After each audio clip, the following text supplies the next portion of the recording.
একদিন তিনি স্বপ্নে দেখলেন তিনি তার প্রিয় পুত্র ইসমাইল আহকে কুরবানি করছেন আল্লাহর রাস্তায়। এই স্বপ্ন শুধু একবার নয়, বারবার আসছিল। ইব্রাহিম বুঝে গেলেন এটি কোনো সাধারণ স্বপ্ন নয়, এটি আল্লাহর পক্ষ থেকে নির্দেশ। তখন ইব্রাহিম তার পুত্র ইসমাইল আহকে ডেকে বললেন, হে আমার পুত্র, আমি স্বপ্নে দেখি যে আমি তোমাকে কুরবানি করছি, তুমি বলো তোমার কি মত। ইসমাইল যিনি তখন একটি কিশোর, পিতার কথায় বিন্দুমাত্র ভয় পাননি। তিনি বললেন, হে আমার পিতা, আপনি যা আদিষ্ট হয়েছেন তা করুন, ইনশাআল্লাহ আপনি আমাকে ধৈর্যশীলদের মধ্যে পাবেন।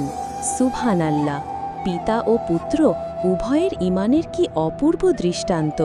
তারা দুজন একটি নির্জন স্থানে গেলেন। ইসমাইল নিজেই বললেন, আব্বা, আমাকে শক্ত করে বাঁধুন যেন আমি কষ্টে দৌড়ে না যাই, আমার মুখ ঢেকে দিন যাতে আপনার দয়া না জাগে। ইব্রাহিম চোখে অশ্রু নিয়ে ছুরিটি চালাতে যাচ্ছিলেন, কিন্তু আল্লাহ তাআলা তার পরীক্ষায় ইব্রাহিমকে সফল বলে ঘোষণা করলেন। আল্লাহ বলে উঠলেন, হে ইব্রাহিম, তুমি তো তোমার স্বপ্নকে সত্যে পরিণত করেছ, তুমি সফল। তারপর আল্লাহ আকাশ থেকে একটি বড় দুম্বা বা ভেড়া পাঠালেন এবং বললেন, ইসমাইলের পরিবর্তে এই পশুকে কুরবানি করো। এভাবেই কুরবানি একটি ইবাদত হিসাবে আমাদের মাঝে প্রতিষ্ঠিত হয়, যেখানে শুধুমাত্র পশু নয়, আত্মত্যাগ, ঈমান ও আল্লাহর প্রতি ভালোবাসার পরিচয় হয়।